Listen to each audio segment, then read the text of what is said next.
Welcome to the Duckpin Podcast with your host, Brian Griffiths. And now, here's Brian. Coming off the heels of last week's election, one of the more watched races that we saw across the country was the U.S. Senate race in Maine, where Susan Collins defied the expectations of national pundits, at least, in holding off her challenger, Sara Gideon. One person who was not surprised by that result is our guest here on tonight's episode of the Duckpin Podcast. He is a columnist for the Portland Press Herald. He also writes here at the Duckpin, and he is a longtime Republican activist in Maine and also worked for Senator Collins. Jim Fossel, my longtime friend. Jim, good to see you, buddy. Good to see you, Brian. And first of all, I'd like to thank Chuck Schumer for managing to find a Democrat who's less popular than Donald Trump in Maine. Well, let's talk about that for a second. You know, all of the national polls, a lot of the public polls that we saw had Sara Gideon up on Senator Collins for almost this entire race. And I know I had talked to you extensively about this offline about it, and you were convinced that she was going to win. I was convinced that she was going to win. So tell us, what was the real reason that Susan Collins was able to be reelected? Well, the internal polls in both parties, from my understanding, always had it a lot closer than the public polls, which is, of course, usually the case, or often the case. But she even outperformed her own internal polls, from what I've heard. In fact, if the national political polls had been, the national popular vote had been that far off, Trump would have won the national popular vote by 7 points. Wow. So that's how wrong they were. That says a lot about the state of polling, both of the local polls in Maine and a lot of the national polls who are making dollars in Maine doing all that stuff. So let's break down the race. Let's first off talk about, of course, the winner, Senator Collins. Senator Collins gets a bad rap, an undeserved bad rap, quite frankly, from national conservatives because she is too moderate for their tastes, even though she is actually probably more of a traditional Republican than a lot of people, certainly more conservative, has a more conservative record over the long term than President Trump certainly has. But she's also known, of course, for being a Mainer and being in touch with the people of Maine. So just tell us from just your observations, and obviously we know you're not an unbiased observer by any stretch of the imagination, but just kind of tell us some of your observations. What was the tipping point that led to Senator Collins' reelection?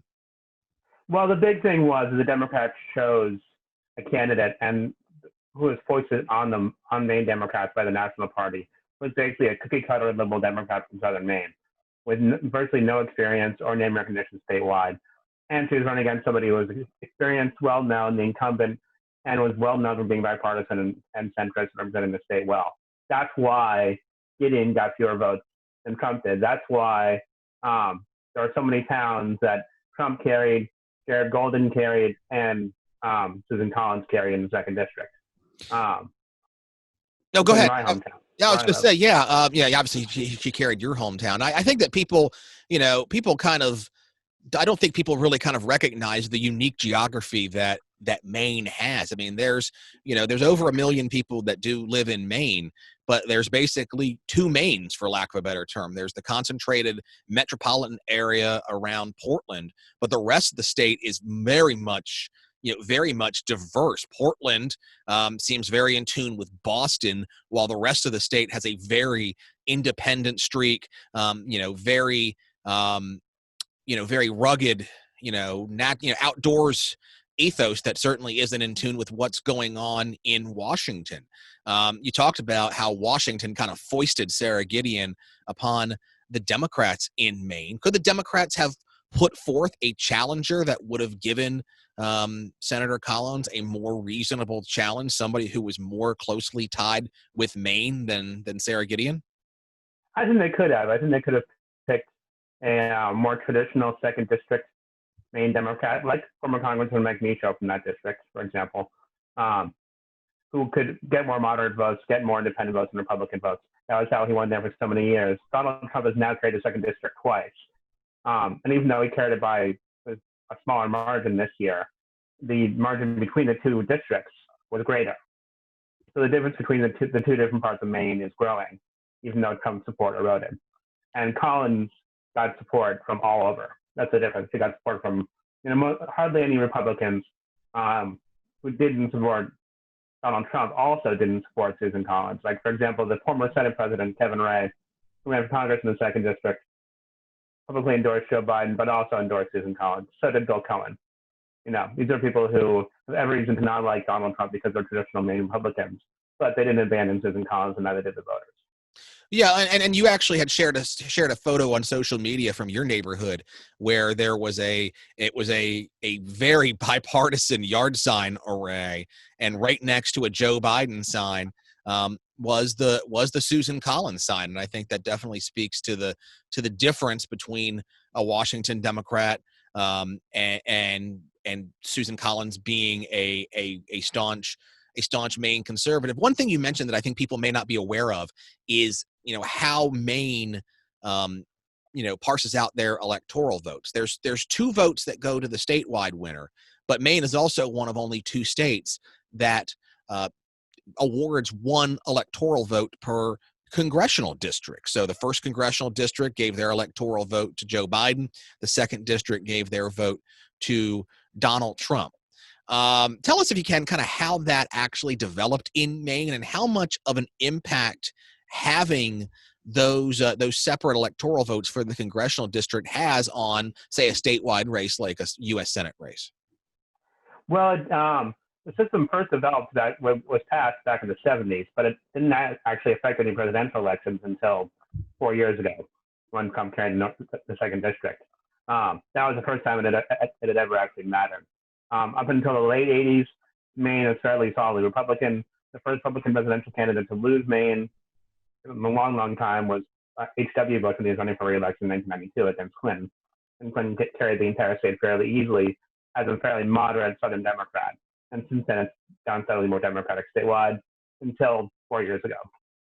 Well, tell us a little bit about that. You talked about the switch from Republican to Democrat over time. What do you think are the main causes of that transition?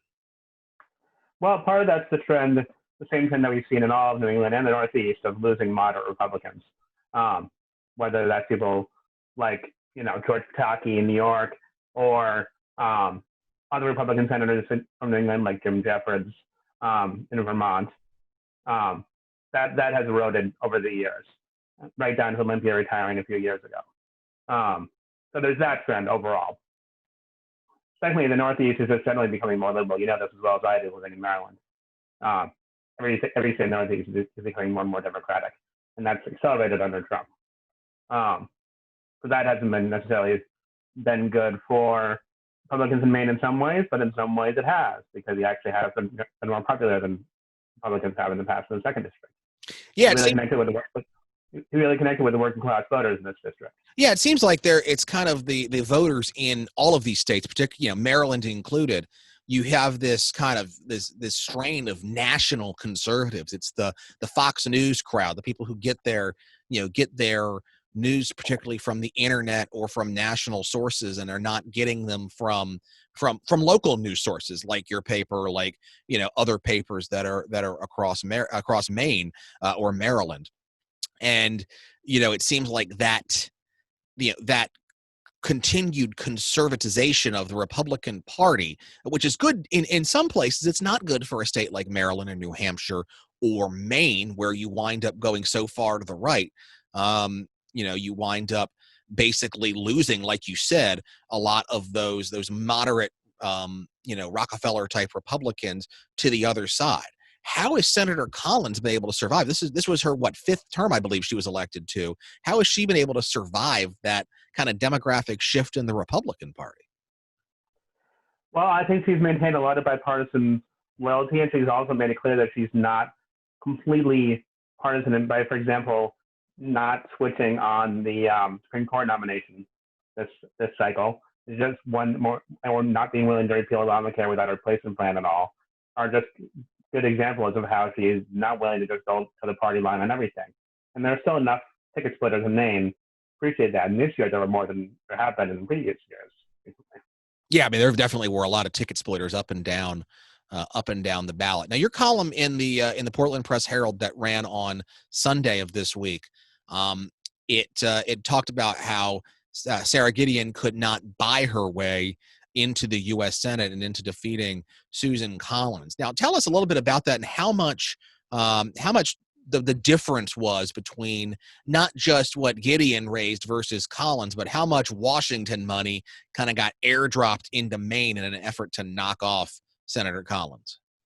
Yeah, just between the two campaigns themselves, Gideon outspent Collins by more than 2-1, which is pretty remarkable given that she was a 24-year incumbent. And then there was all the dark money as well, poured in from both sides, and the Democrats had the lead on that too, which is not uncommon. They often do. But as I said in the column, Maine is a cheap state, so a lot of national political organizations like to pour money in here. Bloomberg did with his gun referendum a few years ago, but we don't always listen to big money. I mean, if we had, Paul LePage wouldn't have been governor in the first place.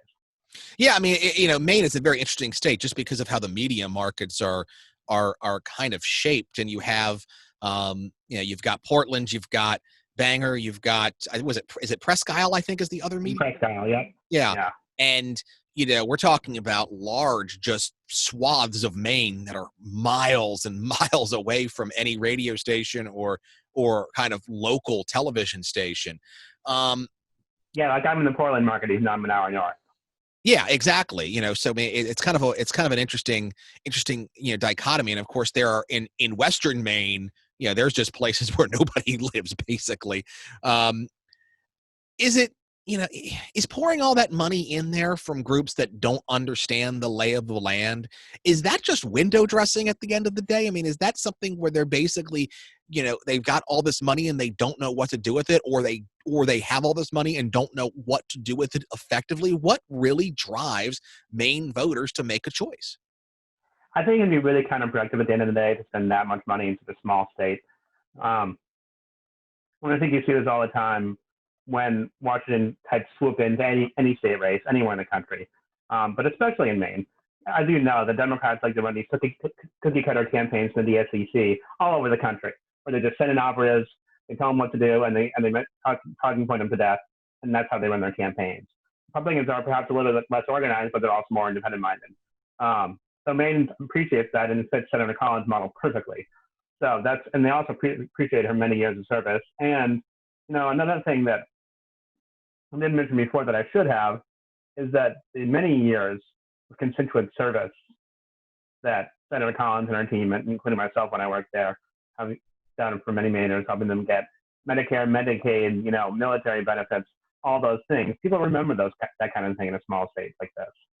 Yeah, I think that people kind of underestimate the importance of that, particularly people who are, who may not be from that state. And again, it's kind of takes on a greater importance in a small state like Maine, because if you're a senator from California, the likelihood that any high percentage of your constituents have reached out to your office at some point is pretty low. But a state like Maine, 1 million or so people, you're talking about a smaller pool, and every time that office touches that person, that endears greater gratitude, and it gets passed down from person to person. I think it shows the importance of constituent service.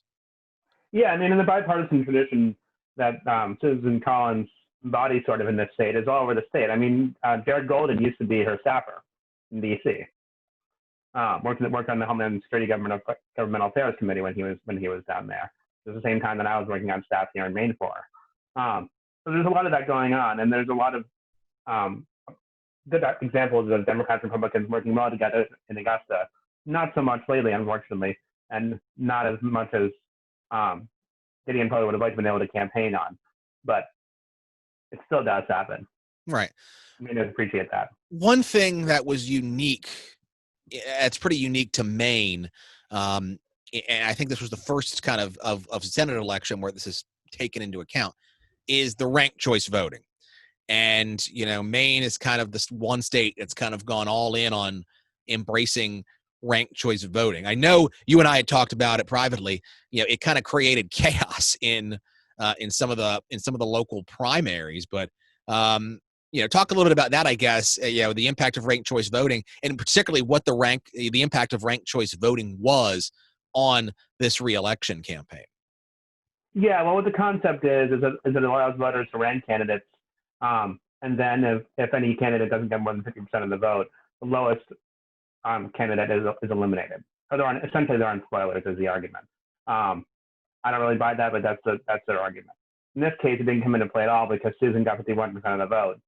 So she just outright won, and Gideon conceded on election day.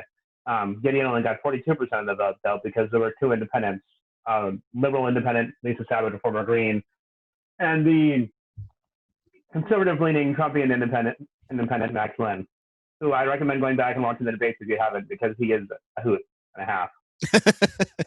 These independent candidates who always wind up in the debates always tend to be, I don't know how much money he's got if he's rich enough to be eccentric, but you know what I'm talking about. We had talked about the cookie cutter campaign aspect earlier, and about how ranked choice voting comes, kind of into play, and let's kind of tie those two things together. You talk about Washington kind of airdropping these Democratic campaign operatives into a state like Maine, for example, a state where they don't necessarily. Yeah, and you think there's another state as well. Yeah. Yeah. But, ranked choice voting, that's a whole different animal. I mean, that's you're talking about coming in there and playing an entirely different set of rules. It's like airdropping Bill Belichick into the Argonauts game and trying to expect him to know fully what's going on. Do you think that cookie cutter style was, not a direct fit for ranked choice voting, where the idea is that you're trying to limit the number of people you piss off so that you're trying to be somebody's second or third choice? Not so much in this race, because the two independent candidates were so small potatoes. I mean, Lisa Savage only got 5%, Max Lynn only got 2%. So they didn't really have an effect on the outcome. Had it been in place back in 2010 when Paul LePage was first elected, then it would have had a big impact, because L.A. Cutler got like 30% of the vote. Mm-hmm. But in this race, ranked choice voting didn't have much of an impact. I think it's going to matter the most. I mean, it had an effect on Bruce Poliquin's race 2 years ago. He lost after the first round of ranked choice voting, when the two independent candidates, almost all their votes went to Jared Golden. But then again, those guys might not have run if there hadn't been ranked choice voting in place. So who knows? Where I think it'll end up having the most effect long term is in primaries. Okay. Let's talk a little bit about the independent candidates, and and Maine has a strong tradition going back to the 70s of electing independents who are running for office, and we're not just talking about an independent here or there to the legislature. Two independent governors, one of which, Angus King, went on to become an independent member of the United States Senate. You talked about Elliott Cutler doing well. Governor LePage is kind of his own. Governor LePage is his own thing. I mean, I think that's kind of the best way to describe it. Maine, even within the parties, has a very independent streak, something that clearly helped Senator Collins in her, in her reelection bid, and being able to thread the needle between what happens in Washington and what she does in Maine, and kind of being her own woman, in that regard. How much does that independent streak affect Maine politics? I mean, how much does that affect, not just to the perspective of independent people like Governor LePage and Senator Collins, who are in the same party but almost operate in different worlds, quite frankly, and then your Pages, your Cutlers, people like that? Well, it has a big effect.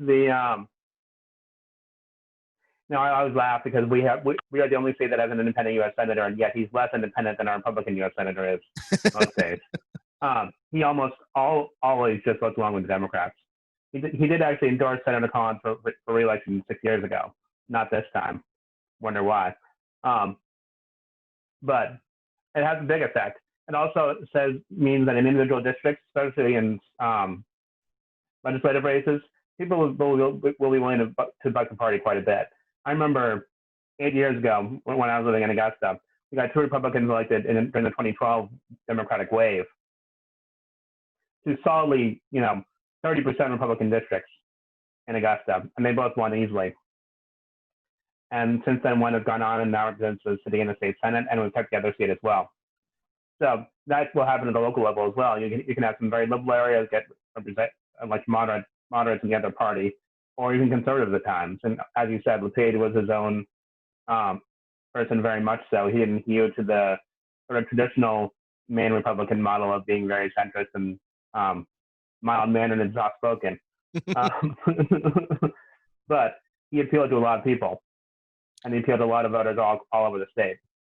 And I know he's tending bar right now, I believe I saw, but he is considering running for re-election again, against Governor Janet Mills, who has been pretty disastrous for the state of Maine. I know I managed to spend my vacation dollars in Maine this year, despite Janet Mills' best efforts. Don't tell anybody. But how much. How bad is the situation there for Mills going in, knowing, Maine is very independent minded, and she is basically trying to nanny everybody from Augusta about how to deal with what's going on. Well, it's interesting. Up until very recently, Maine had been handling the pandemic very well. So that's actually, her poll ratings have been pretty good so far, from what I've seen in the public polling. But there have been a lot of businesses closing. People haven't liked government running into things. But that's mostly her natural political opponents anyway, right, who are complaining. Democrats think she's doing a great job with it. So I don't know if it'll have much of an effect on the election. And, hopefully it's not an issue anymore by the time 2022 rolls around. Well, that's definitely true. But what will if it does happen? What will a Janet Mills, Paul LePage gubernatorial general election in 2022 look like? I don't know. It'll be interesting because in the first time that LePage ran in 2010, he ran against Libby Mitchell, who had been Senate President, Speaker of the House for many years, was from the Augusta area. First ran for a high office against Bill Cohen back, I believe, or John McKernan, many decades ago. And so she was kind of the epitome of what Trump would call a swamp creature. So she was a perfect foil for Paul LePage in that sense. Then 4 years later, he ran against Mike Michaud, and the Democrats thought that Michaud would do much better, being a moderate Democrat from the 2nd District. But he didn't do much better at all. The biggest reason that he did better was because fewer people voted for Elliott Keller the second time around, not because of anything he did. But Janet Mills is different. She's from Western Maine, not Portland, not Southern Maine. She has a long, well-established history in the state. She was Attorney General. Her brother's gubernatorial campaign was the first major campaign that I ever volunteered on. So her brother, Peter Mills, is a Republican, one-time Republican state senator for many years. And her other brother, Paul, is also a Republican commentator. And her sister, Dora, is the former CDC director and Democratic National Committee woman for the state. So she's got ties in both parties. She has a fairly moderate, pragmatic approach to things. I've heard Republican legislators say, thank God that she's governor because she holds back liberals in Augusta. But there could be division within the party too, right, over the next couple of years, which could be very interesting. So, and that's going to be a problem for Democrats, both like Janet Mills and like Joe Biden, who want to try and govern. Yeah, I mean, I think that both parties are looking to have internal struggles. The moderates versus the left, and the moderates versus, I don't really know. I can barely describe what's going on in the Republican Party these days. The populist versus the conservatives is really kind of the actual dichotomy there. But well, and to me, the heartening thing about this election was not just the results in Maine, which I liked, but also that there was a lot of ticket splitting going on all over the country. There were many Republicans that did much better than Trump did, traditional Republicans who way outperformed Donald Trump in the House. Yeah, and especially, as I wrote earlier this week, especially where people live. If you look at the map, it's like where there are larger, groups of people living, suburbs, larger populations, Republicans at every level outdrew the vote totals in those districts compared to the president, whereas out west, where there's fewer people per square mile, the president did better. I mean, that's a warning sign in many areas, but the party will have quite a long time to have to straighten that out. It's a warning sign, but it's also, the main result is in a largely rural state. Susan did better both in the rural areas and in the urban areas. She carried Lewiston, she carried Auburn, she carried smaller sized cities like Gardner, and she did much better in Portland and in South Portland and in the more populous areas than Trump did. And as you said, Republicans down ticket often did better than the president did too, which is fascinating because that almost never happens. It shows that most of the country knows there's a difference between Donald Trump and the Republican Party, even if Democrats try to claim otherwise. Yeah, and that's a really good point. And I think we saw that with if you look at people, candidates like Senator Collins who separated themselves from Trump.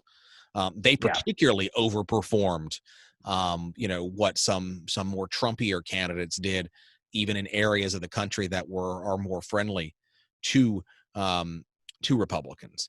I'm going to get back to and Trumpier candidates in less Republican-friendly areas like New Hampshire were performed disastrously, while moderates did very well, like the governor. Right. Let's get back to Senator King real quick, and I think there's something interesting to say about him. You talked about, he's been an independent for a long time. Was a governor as an independent. He's been a senator as an independent, reelected as an independent. But you mentioned that he has almost no independent qualities about him whatsoever anymore. He's basically a de facto member of the Democratic caucus. So I ask you, why does Senator King even stay an independent? Why does he not just become a Democrat at this point? The biggest reason that he was an independent in the first place was because he knew he couldn't win the Democratic gubernatorial primary back in '94 against Joe Brennan. That's why he ran as an independent in the first place. And he's just stayed that way. I think he realized when he ran for the Senate that the Democratic Party brand was more toxic statewide than his own brand. And so it's convenient for him to be independent, but it doesn't really mean anything in this case. I mean, independents in the U.S. Senate are going to caucus with one party or the other just to be on committees. Any independent will. But he's less independent than a lot of Democrats are, and than a lot of Republicans are. I mean, Mitt Romney and Joe Manchin are both a lot more independent than he is, right, as Senator Collins. So do the Democrats even bother running a candidate against him anymore? They did last time. They have run candidates against him both times, because legally, if somebody gets enough signatures, they can be on the ballot as a Democratic nominee. Got it. The party can't stop them. They didn't support their own candidates, which was kind of amusing. But you could move up here, run and get 2,000 signatures and be on the ballot as a Democrat against King. Anybody could. I'd probably do. And they can't do anything to control that. I'd probably do better running as a Democrat in Maine than I would as a Republican in Maryland these days. But that's neither here. That's neither here nor there. One final thing before we get you out of here. Obviously, you're wearing the Patriots sweatshirt this week. The Ravens are playing the Patriots this week. Sunday night football. Have we decided now the battle as to whether it was Brady or Belichick, or are you still holding out hope? No. I think Bill, obviously, I think he's going to stay around for a good long time still. I don't know in exactly what capacity. I think eventually he may step down as coach and stay on as general manager. But just because this experiment with Cam hasn't worked out, and that's clearly an unmitigated disaster. The fumble at the end of the game last week was not great, and it wouldn't surprise me at all if they lost to the Jets tonight, to be honest. That would be depressing. But that doesn't mean that everything else is a disaster with Bill. It just means that the Cam experiment didn't work out. And really, the Cam experiment was going to be a filler anyway, just preparing the way for Stidham or somebody else to come in and take over. So they knew he was never going to be a long-term answer. So the only question is whether he lasted 2 weeks or a year. And honestly, we all know that the worst-case scenario here is that the Patriots lose every game the rest of the season and somehow, some way, fall into the number one pick in Trevor Lawrence, which would be pretty much exactly the kind of luck the Patriots have had over the last 20 years. Yeah, well, that's why I don't want to beat the Jets, actually. At this point, it's probably better to lose. Because the Jets will just screw that kid up. Yeah, well, he may not even come out. Even based on things that are coming out of his camp. I don't even know that much about him, to be honest. I don't follow college football that much. He's the best. That's all you need to know at this point. I should probably go start looking at highlight reels at some point. Yeah, he could start for several teams in the league right now. Stidham is good. But Stidham is good too. He has potential. I just think he needs to get healthier and he needs more experience. Right. Time will tell. Let's see what the Patriots really do with their high draft pick. But Jim Fossel is a columnist for the Portland Press Herald. He writes at the Duckpin as well. Jim, always good to talk to you, my man. We'll bring you on again to talk about Maine politics sometime in the future. Brian, good to see you. Have a good night. Good night, man. This has been the Duckpin Podcast. Don't forget to subscribe and download.